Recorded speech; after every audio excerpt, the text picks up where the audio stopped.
Salutare tuturor!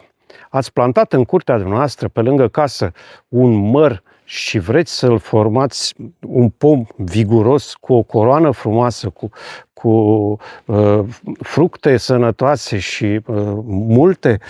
Cel mai important lucru care trebuie făcut este tăierea. Rămâneți alături de mine și astăzi vă voi arăta cum se taie un măr din primul an de viață până spre anul 4-5, când pomul urmează să intre în rod. Vom face tăierile pe vârstă de pom, astfel încât să înțelegem foarte bine tot ce trebuie făcut la un măr, de când l-am plantat până ce urmează să intre în rod. Am aici un măr de 1 an. L-am plantat astă toamnă. În mod normal, la plantare ar fi trebuit să-i secționez vârful.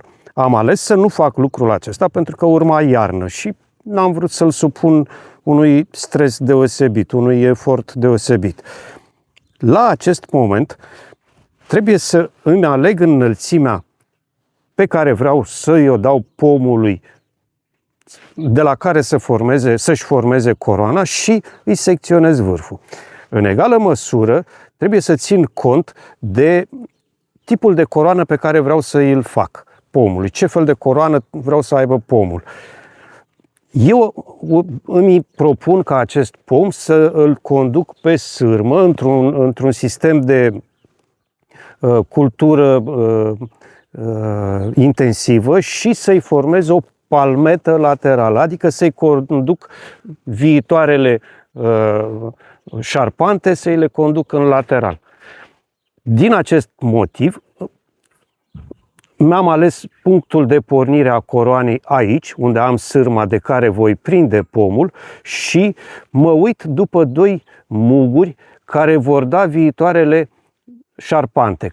Mugurii mi aleg să-mi vină în direcția care îmi convine mie pentru următoarele șarpante. Și atunci o să-l secționez, observați că am un mugure lateral aici și unul aici, o să secționez pomul exact deasupra și mărul viitor cu coroană frumoasă pe care o să-l am eu va porni cu șarpantele lateral aici. Este singurul lucru care trebuie să-l facem unui pom de 1 an. Să-i dăm înălțimea și să ne fixăm pentru viitoarele șarpante. Aici avem un măr de 2 ani. După cum vedeți, el a fost secționat la punctul de unde îmi doresc să formeze coroana, dar a pornit cu ramuri mici de mai jos. A avut sevă puternică, un măr puternic și a pornit mai jos. Ce trebuie să fac eu acum? Păstrez ideea locului de unde mi-a pornit coroana și elimin toate brațele pornite de jos. Inclusiv aceste mici țepuși care teoretic ar putea să dea rod. Sunt formațiuni de rod pentru anul viitor. Chiar este indicat până la 3-4 ani ai pomului rodul să nu există, să-l eliminați pentru ca toată seva să se ducă în coroană. Mai departe, mi-am păstrat 3 lăstari tineri din care să formez coroana. Îmi voi căuta muguri, ochi, care să îi direcționez către exterior și fac o secțiune, o tăietură deasupra ochiului, astfel încât coroana mea viitoare să pornească în direcții opuse și să mi se formeze o coroană echilibrată. După cum vedeți, am aici un mugur și aici și aici. Viitoarea coroană va fi deschisă. Voi face o coroană tip vas, deschisă, și până la anul urmează să supraveghez pomul și din când în când îi aplic corecții pentru formarea coroanei. Acesta este un măr de anul 3, a ajuns în al 3-lea an de viață. Observați că se vede foarte bine locul de unde am secționat trunchiul în primul an de viață și de unde mărul și-a pornit scheletul. Practic, aceste 4 ramuri mai groase sunt șarpantele mărului. Pe ele se vor dezvolta formațiunile de rod și evident, ramurile subșarpantele, ramurile inferioare, de nivel inferior. Ce trebuie să fac acum nu este altceva decât să păstrez interiorul mărului deschis, astfel încât să-l spele soarele, să-l vadă soarele din toate părțile și să-mi întăresc coroana. Aici avem un măr care a ajuns în cel de-al 4-lea an de viață.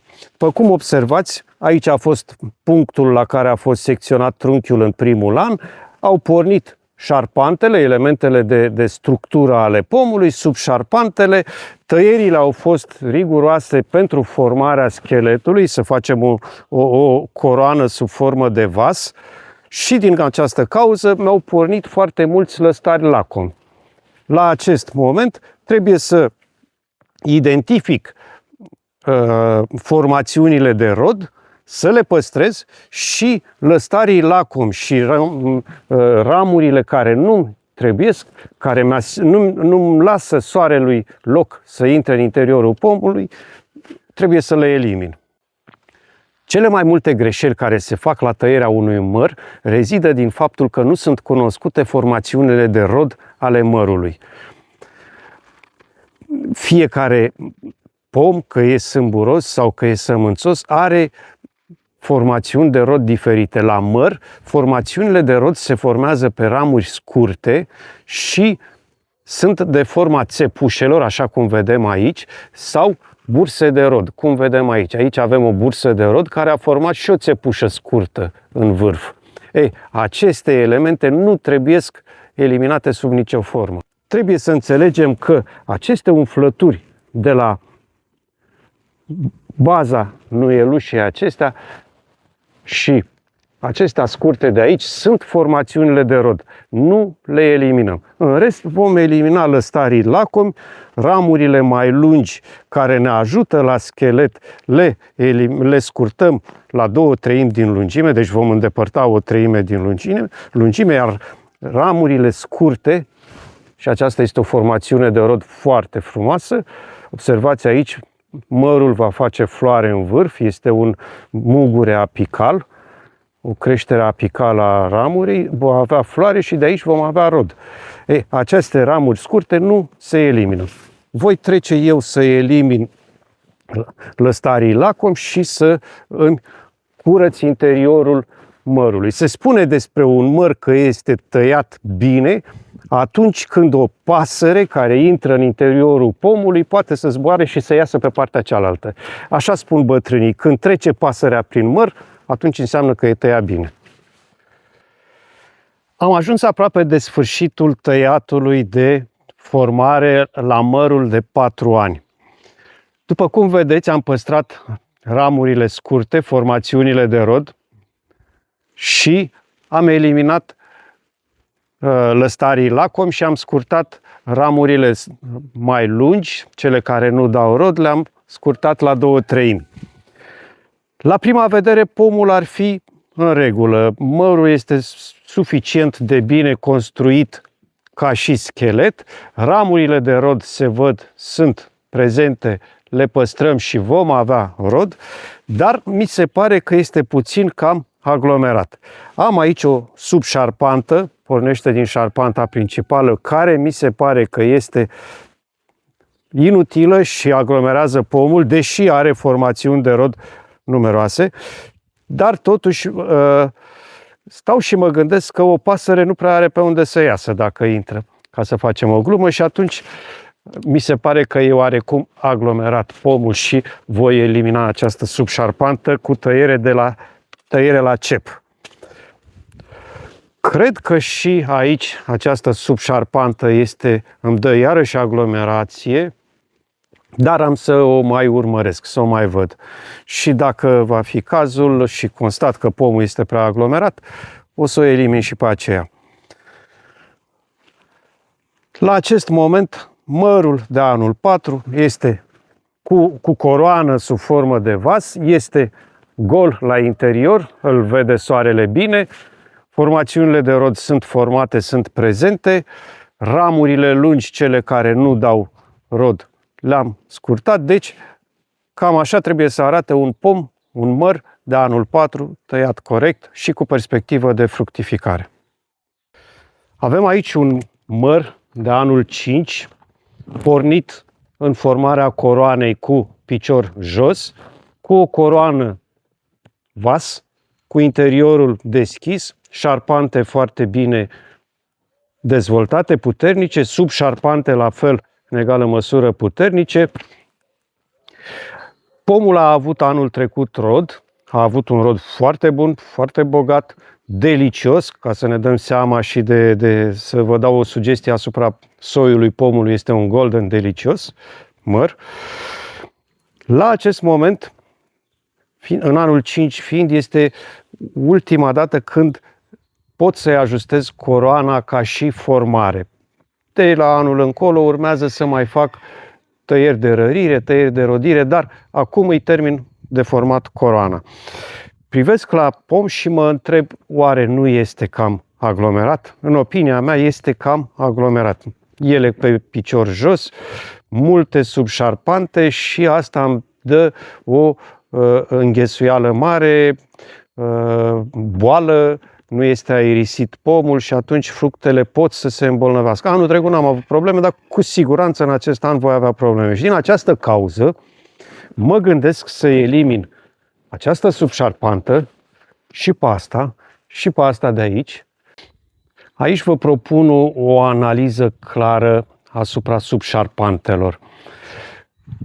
Cea de aici îmi este perfect orientată față de cealaltă din dreapta. Am un unghi de aproximativ 60 de grade. Cele două de aici, în schimb, îmi sunt foarte apropiate și unghiul mă deranjează, nu este bine. În egală măsură, cea de jos de aici este foarte apropiată de cea de sus, de subșarpantă. Și atunci am de ales să mă raportez ca și perechi de subșarpante cu acestea două și atunci să-mi păstrez unghiul din ele două sau cu celelalte două. Ținând cont de faptul că cea de aici îmi este pe unghi bun cu cea din dreapta, aș alege să o elimin pe asta de aici și îmi păstrez iarăși un unghi de 60 de grade și să o elimin pe cea de jos, astfel încât să mă raportez așa cu unghi de 60 de grade. Și în felul acesta voi avea un pom echilibrat, zic eu. Am terminat cu formatul coroanei mărului de anul 5, am asigurat un schelet viguros cu șarpante, cu o structură puternică, șarpante puternice, am păstrat formațiuni de rod suficient de multe, mărul este aerisit în interiorul coroanei, vom mai face lucrări în această primăvară, lucrări de stropire. Imediat după ce am terminat tăiatul voi asigura o stropire cu substanță cuprică, apoi la o săptămână distanță vom asigura o stropire cu ulei horticol și un insecticid. Cam astea sunt lucrările la formarea coroanei mărului de anul 5. Până la filmulețul viitor vă doresc să aveți spor la lucru și să avem rod bun.